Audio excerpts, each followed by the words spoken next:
Ndiri kusvotwa zvakanyanya nemahuri aya.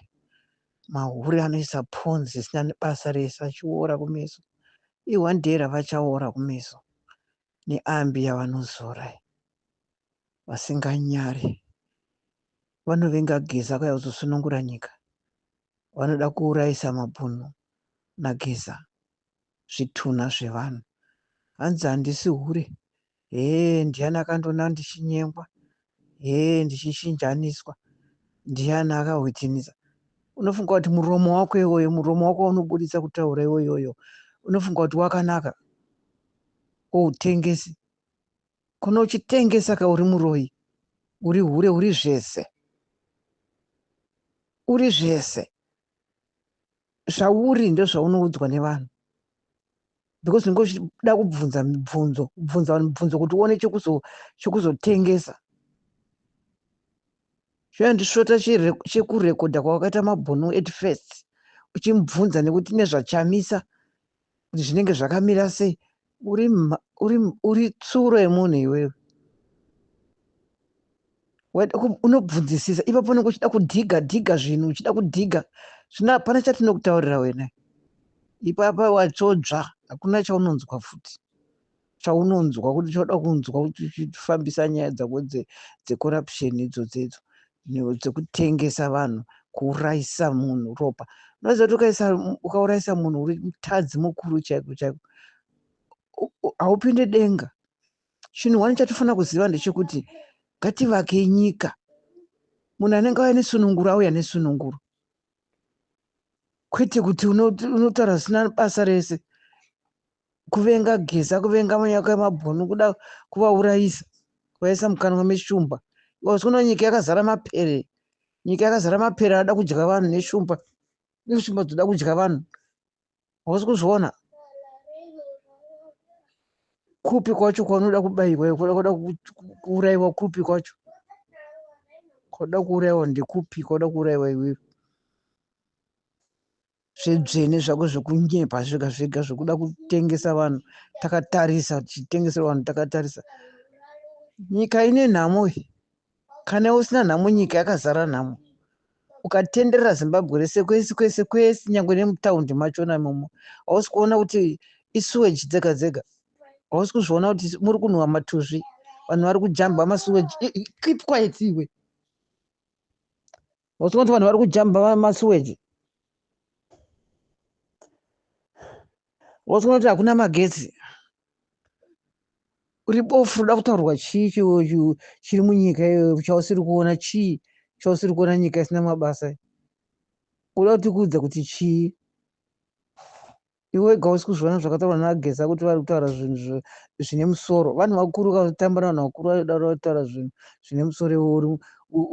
Iwe uri musoro wakazara mvura usingazive. Saka uri kufunga kuti aGeza vari kurotomoka. Kuri kufunga kuti nyoka yemabhunu haana kumirira chokwadi.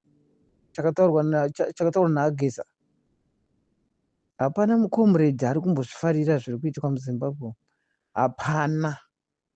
Ndikutokuudza zvako kuti hapana ari kuzvifarira zviri kuitika muZimbabwe izvi. Zvokuti vanhu vekumusoro kundovanoisa mari muhomwe chete.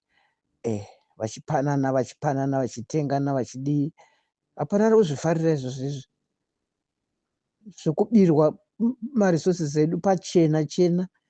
Unofunga chimari icho chinenge chitishu. Chimari icho chongatosumudza zibuno rinenge redhongo kudaro uchifunga kuti muZimbabwe mune mari. Mune mari. Uri kufunga kuti imari iyoyo. Zimbabwe yachipiswa kuchipiswa. Varungu vachirimo mainhuhwirira muya mapefiyumu kunhuhwirira kuchirungu chaiko chaiko. Tisvitsa kudhara iwe. Taidya maguru nematumbu mahara mazuva aSmith. Ende vaine justice. Kudzvinyirwa kwataitwa naSmith taisa kuona because taiguta. Kamari kadiki katiki kachitenga. Hafu yechingwa uchitenga netiki. Saka kutaura chii zvakuti unonditaurira kuti zigi inyika ine zigi. Chii inonzi zigi? uri kupenga iwe. Pengera kwawakaroiwa ndikutaurira zvino hapana nyaya dzaunonzwa. Kuti mafollowers anokufolowa iwe kupaza nyika, ekupaza nyika, kuuraya nyika nepfungwa dzako dzakadhakwa idzo. Iwe najojo wako Mwari vakurangarirei chaizvo. Toti nyika iende mberi mukudzosera shure indava. Ndambotaura futi kuti hauna mweya wekubereka, haunamborwadzwa nemimba. Dauradzwa nemimba, da uchiprotekta vanhu vanotaura chokwadi. Uri kufunga kuti baba zungairwa zvaro riya rinozive riya. Zungairwa rinonzi dambudzo. Zungairwa riya rinozive riya. Unoziva kungorotomoka chete. Usvasvanga. Basa rekutumira vanhu kunobata vanhu vachiuraya nekuponda. Is that fair enough? Zimbabweans to be treated like that? It's not fair. Umhondi hwakazara muzano. Umhondi, urai, uroi. Hapana bhadhara vana kuti vakidnepe vanhu. Kuraisa kupana vana vedu kupiwa ngozi. Tiri kuturikirwa vana ngozi takatarisa hatichada. Enough is enough. Ngaabve. Kana ari kundinzwa pari ipapo ngaabve. Ngaabve chigaro chisina nedignity chese. Chigaro chisina kuti pana baba, nyika ina baba. Nyika inenge yaka ime musatambisirwe nguva. Munhu asina nebasa rese uyu.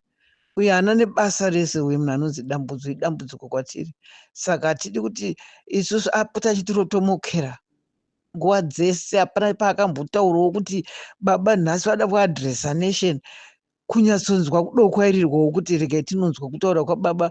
Baba havadi mhondi, baba havadi umbavha, baba havadi zvisina basa, baba vanoda zvinhu munyika kuti iende mberi, baba havana udzvinyiriri, baba havadi vanhu vanongosungwa mahara, baba zvino ane dignity. Ungamuti ane kodzero dzekuti chii? Anokodzera chii pavana vevanhu?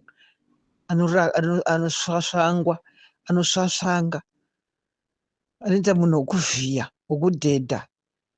Mhondi dziriko ndo dziri kufamba. Mainosend ari mumajeri. Nyika yakadhakwa isina kana chinoyemurwa nedzimwe nyika since 45 years.